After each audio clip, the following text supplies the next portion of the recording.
everyone, Dr. Lori Beth here. Today I'm going to talk to you about security.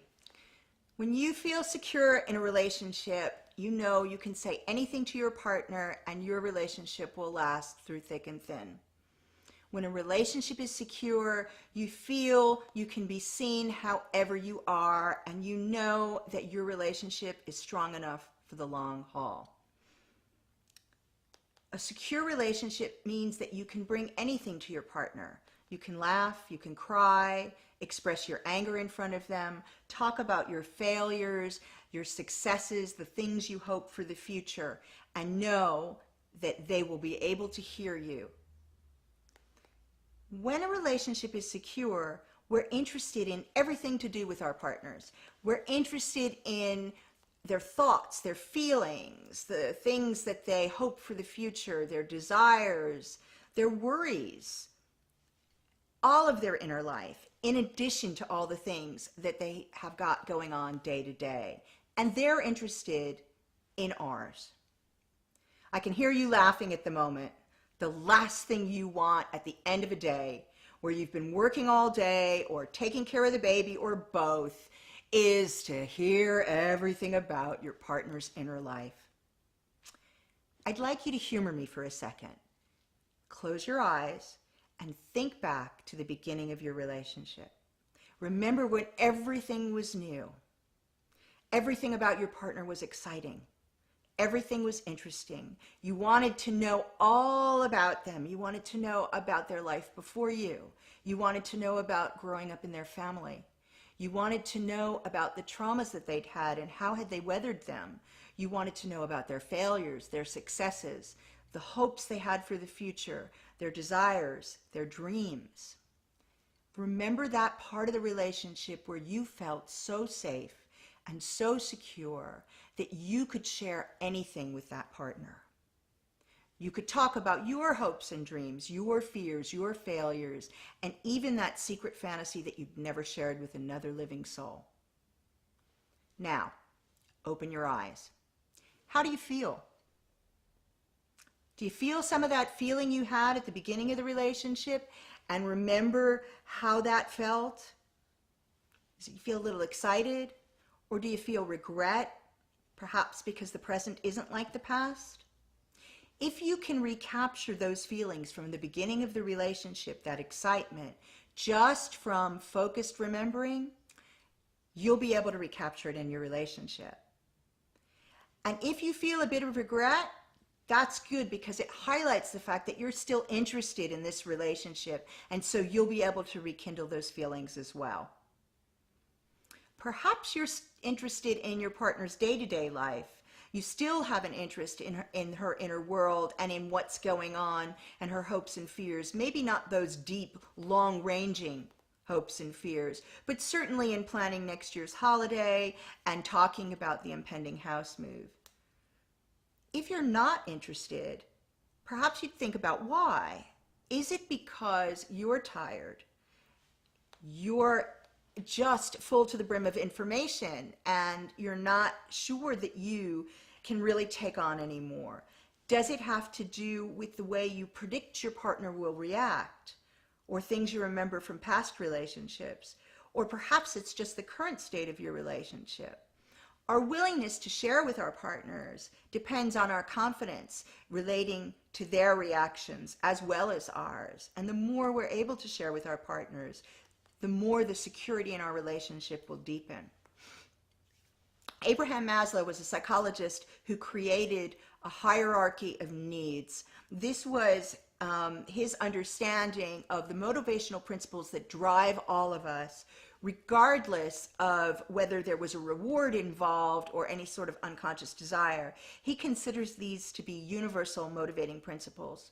He started developing the model in 1943, and in 1970 he expanded it to the final model, which had 8 levels, and it was depicted in the form of a pyramid. The bottom layer of the pyramid were your most basic physiological needs, and in this he included air, water, food, shelter, and sex. The next layer of the pyramid were your security needs, and he included here things like excuse me, things like, oh shit, stop, sorry. Would this be a time that you would want to slip in the graphic? Yeah. Okay, so just start back to the pyramid. Okay, and he depicted this in an 8-level pyramid. On the bottom layer of the pyramid were your basic needs. These are your physiological needs, and he included things like water, air, shelter, warmth, and sex. The next layer up were your security needs. He included things like protection from the elements, law, order in your environment, and any kind of thing that you needed for safety, for physical safety. And the third layer of the pyramid, which is the one that we're most interested in at the moment, were the belongingness and love needs. And these were in intimacy in a romantic relationship, affection, caring, and love, and also your friendships, your family relationships, and those with your workmates. From there, he went on to talk about cognitive needs, aesthetic needs, self-actualization, and transcendence. So what you were trying to get to was self-actualization, which is when a person is at their peak level. They are having peak experiences, they're seeking personal growth, and they are the best person they can be. And then Maslow believed that once you got to that level, you would want to help others and therefore reach transcendence. So if you are feeling insecure in your relationship and your love and belongingness needs aren't being met, that will shake your security across the board. When we're feeling insecure in our relationship, when the relationship feels rocky, we can find it almost impossible to talk about the hard subjects because we fear that we're going to be rejected by our partners, or you might feel you'll be abandoned. The less secure you are in the relationship, the less connected you're going to feel. And as you feel less connected, you'll begin to take your energy out of the relationship. So the less invested you're going to be in your relationship. The less invested you are in the relationship, the less connected you're going to be. You will begin to disconnect. John Gottman is a relationship researcher and therapist who's been working on relationships for the last 35 years. And he talks about the fact that at various points in your relationship, partners will make a bid for attention, affection, humor, and support. And at those times, either you will turn towards your partner or turn away from your partner. Those who turn towards each other then have the basis for a good romantic relationship, a great sex life, and an enduring intimate connection. The bottom line is, if you don't feel secure in the relationship will come to an end. But we can fix this. What you need to start is a relationship reminder. Relationship reminder helps you to set aside the time and protect it. What makes us feel more invested and more secure in our relationships is having time together. What do I mean by protecting the time? We make time for all sorts of things in our lives. We make time for our health appointments. We make time for work, time for family. We even make time for social engagements outside of our relationships. When you protect time, if you put the event in your diary, it exists. Can you imagine? There's a meeting at 10, it's 9 in the morning, you call your boss up and you say, I'm sorry, I can't make the 10 o'clock meeting, something's come up. How long do you think you'd have a job if you did something like that? Or you have a big meeting with a new client and you're trying to talk them in to buying from your company, and a week before the meeting, you cancel. Something else came up. How long do you think you'd have a business? If you do that in your relationship won't last long either. So, in order to create a relationship reminder, you can do it electronically by creating a new calendar for the relationship. Lots of people use Google, and so this is a good one to use. If you're going to use Google, go in and create a new category just for your relationship. Try to use a color that you haven't used before so that it's easily standoutable and that you can both see it at a glance. Give it an interesting name like Adventurous Adults or Intimate Explorers, something that reminds you of what you're doing. Or if you are concerned that you're sharing this category with workmates as well, then perhaps just use your own names. So call it Barbie and Ken. Once you've done that, add some time, a block of time into the calendar, and then please make sure that your calendars sync. I don't know about you, but I've had the experience numerous times where I thought things were synced up and in fact they didn't. And you wouldn't want to miss a protected space of time just because your calendars didn't sync. Once you've got it in the calendar, set some alarms.